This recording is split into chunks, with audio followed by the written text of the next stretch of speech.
Breaking news हवासे share कंदासीं। ठिकराटे में विदकिरण सबब पीसण समेत 3 ॼणा ज़ख़्मी थी पिया आहिनि। भटी पाड़े में घर जी छित किरी पई, जंहिं सबब सुफेल भट्टी, माई फातिमा ऐं संदन धीउ ज़ख़्मी थी पिया आहिनि। ज़ख़्मियुनि खे तिबी इमदाद लाइ अस्पताल मुंतक़िल कयो वियो आहे। ब्रेकिंग न्यूज़ हवासा ठिकराटे मां शेयर कई पिया। ठिकराटे में विदकिरण सबब पीसण समेत 3 ॼणा ज़ख़्मी थी पिया आहिनि। भटी पाड़े में घर जी भित किरी पई, जंहिं सबब सुफेल भट्टी, माई फातिमा संदन धीउ ज़ख़्मी थी पिया। ज़ख़्मियुनि खे तिबी इमदाद लाइ अस्पताल मुंतक़िल कयो वियो आहे।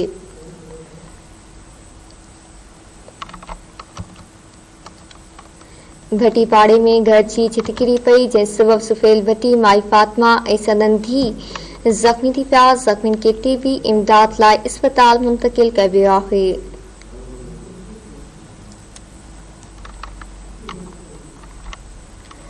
ठिकराटे मां ख़बर हवासे शेयर कई पिया। ठिकराटे में भित किरण सबब पीसण समेत 3 ॼणा ज़ख़्मी थी पिया आहिनि। भटी पाड़े में घर जी छित किरी पई, जंहिं सबब सुफेल भट्टी, माई फातिमा ऐं संदन धीउ ज़ख़्मी थी पिया। ज़ख़्मियुनि खे तिबी इमदाद लाइ अस्पताल मुंतक़िल कयो वियो आहे।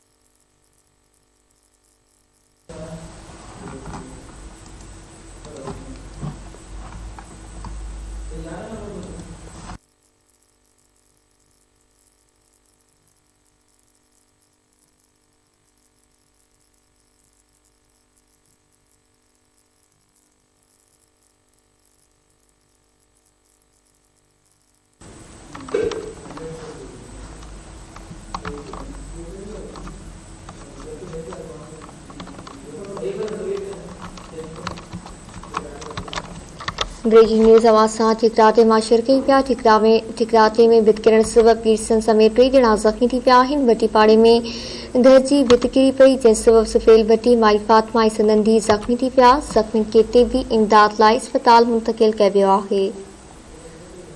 ब्रेकिंग न्यूज़ हवासा ठिकराटे मां शेयर कई पिया। ठिकराटे में भित किरण सबब पीसण समेत 3 ॼणा ज़ख़्मी थी पिया आहिनि।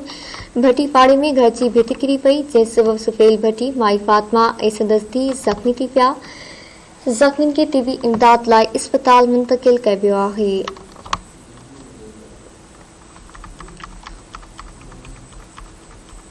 ख़बर हवासे शेयर कई पिया। ठिकराटे में भित किरण सबब पीसण समेत 3 ॼणा ज़ख़्मी थी पिया आहिनि। भटी पाड़े में घर जी भित किरी पई, जंहिं सबब सुफेल भट्टी, माई फातिमा ऐं संदन धीउ ज़ख़्मी थी पिया। ज़ख़्मियुनि खे तिबी इमदाद लाइ अस्पताल मुंतक़िल कयो वियो आहे।